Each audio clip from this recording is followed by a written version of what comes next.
Hi Darkroom friends, Eugene here with Darkroom Software. In this quick video we are going to be talking about Darkroom Booth for iPad and also editing in Photoshop on the iPad, on the PC, and using a cloud storage device service like OneDrive or Dropbox to then sync up with your iPad and your PC. So in this scenario, we're going to say that you have a event that you've gone to and you realized that you misheard somebody over the phone and you thought they said their name was Amy, but instead it was Jamie. So you have two different options. You can phone home and ask your graphic designer to open the PSD and edit it and then save it to OneDrive, and we'll kind of go over that. Or if you're handling this all on your own, you can open that PSD that's stored in OneDrive in this situation on the iPad and edit it, and then you're back up and ready to go with a updated template. So the first option we have is, you can see here's this graphic, and you can see that the name is spelled Amy. We want to change that to Jamie. So the first thing we're going to do is open this PSD on our computer. Now I don't have the font on my computer, so it's telling me I need to replace it. That's okay, and we'll kind of go over that in just a little bit. We'll go ahead and double click on the text. It's going to tell us we need to change it, and so first thing we'll do is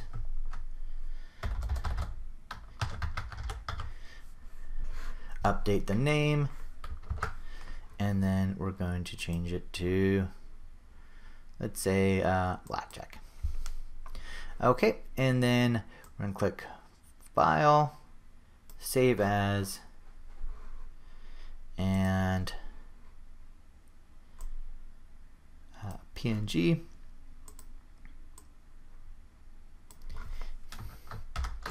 And we'll put BC so we know that's from the PC. And it's going to take a little bit of time to save and then sync up and move across the internet to the iPad. We'll go ahead and switch to the iPad. Open up OneDrive on the iPad. I can see that graphic was just added with the updated text, and then I would go ahead and save that locally, and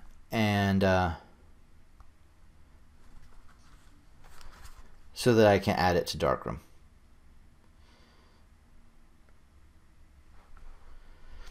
Okay, and then so the next scenario is that you're doing this by yourself and you have to make that change on the fly, and you don't have a PC to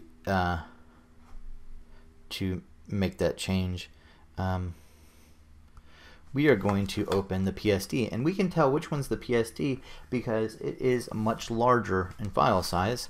So we'll click the little dot dot dot, open another app, scroll over and find copy to Photoshop, and then oops,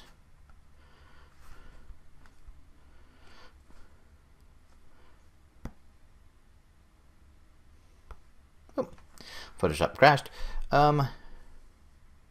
Whoops, I opened one I've already done. But we'll make a believe that this is, instead of Jamie's birthday, we'll say it is Mike's birthday. And then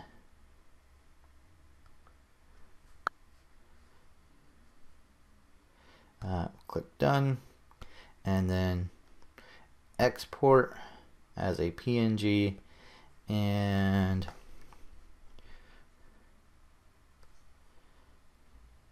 we'll go ahead and save two files, and then downloads and save.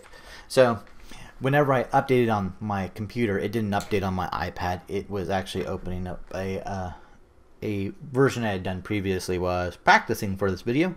So that's the reason why it said Jamie. It's because I'd already rehearse this one time.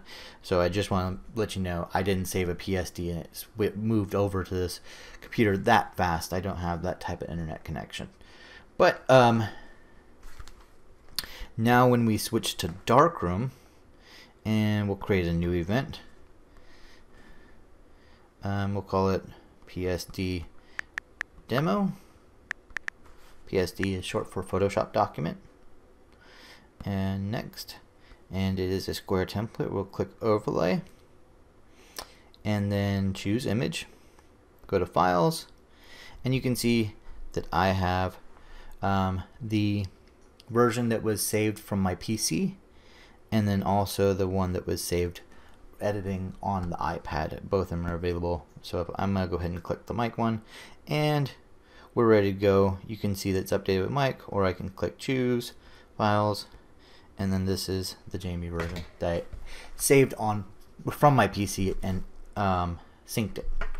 So I hope this has been helpful for those of you that use Photoshop and use Darkroom Booth for iPad.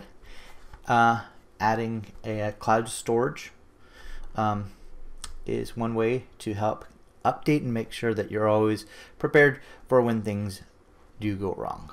I hope this has been helpful. Thank you very much for watching. Till next time. Oh, one last thing.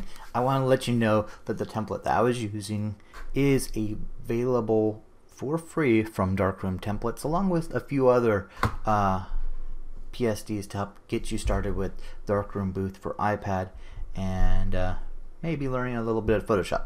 So if you go to darkroomtemplates.com, you can see you can download this template. We'll go to iPad templates.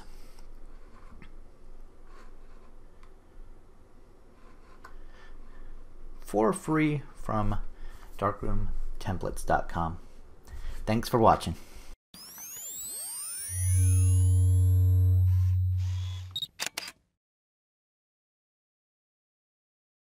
Hi, it's me again. If this video has been helpful, be sure to check out one of our other videos just like this one.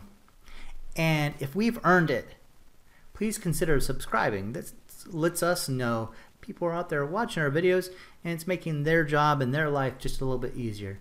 Please consider subscribing right over here.